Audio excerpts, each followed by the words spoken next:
Happy day, my friends. So here Dr. Sachin from Yashoda Hospital, Hyderabad. I am a senior cancer surgeon, robotic specialist and oncologist from Yashoda Hospitals, Hyderabad.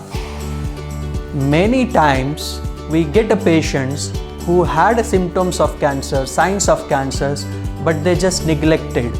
So friends, what are the signs and symptoms of cancer so that we can be little cautious and go and consult to our family physicians or oncologist. Let me tell you a story. Last week I got a patient who had a breast lump which was there since 4-5 months, but just because there was a marriage in her family and one younger kid had her exams, so she just neglected that breast lump. And one more reason, our females are little shy and they don't come out and speak about their own health problems, and that's why she neglected that breast lump, and when she came to us it was already little advanced case. So we should not do those mistakes. So let me tell you few important cancer signs and symptoms to be aware of, and then so that you can know and you can go to your doctor.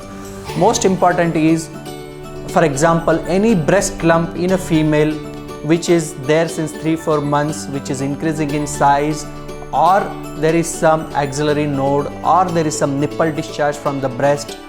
These are few cancer symptoms of breast cancer.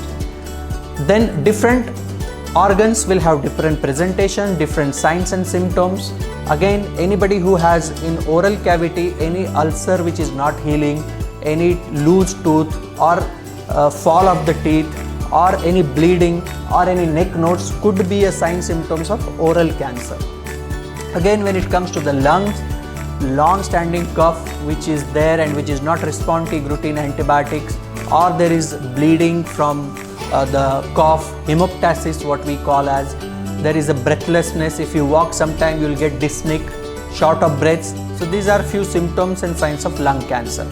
Again, for abdominal cancer or liver or stomach cancer or intestinal cancers, there could be altered bowel habits, like sometimes we have a diarrhea, sometimes we have a constipation, bleeding per rectum, altered stools, dark colored stools. Then if we eat, immediately vomiting, or dysphagia, difficulty in swallowing, or there could be a jaundice for liver cancer. So these are few symptoms for abdominal cancer.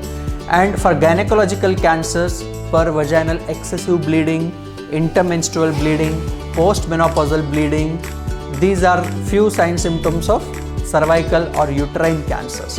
So essentially as the organ get involved, according to there will be some signs and symptoms. But there could be a general sign symptoms like weight loss, excessive fatigue, and loss of appetite. All these are also cancer symptoms, especially when the cancer gets advanced. Very important, in cancer very few people will get a pain, because pain comes in cancer in advanced stage. I wish God would have given us the most important early symptom as a pain, but because there is no pain, we tend to lack that it could be if there is a pain, immediately we'll rush to the doctor. But unfortunately there is no pain in early stages of cancer, we tend to neglect it. So my friends, these are general cancer symptoms which should be one aware of, and if there is such kind of symptoms, immediately we have to rush to the doctor. So these are all danger signs. As we go on the road or on the bend, there is a danger sign. So if anybody in our family or our friends, if these such kind of symptoms are there, better to go and consult to the doctor, because if we could diagnose early, definitely the success rate is high. So just remember, warning signs of cancers: for oral non-healing ulcer, then loss of weight, loss of appetite, then change of voice, then breast lump, axillary node, altered bowel habits, per vaginal bleeding, bleeding from the rectum, excessive bleeding from the vagina, weight loss, jaundice, inability to eat. All these are, I'm not saying these could be a cancer symptom, but one of them can be a cancer symptom. So just be aware. Thank you.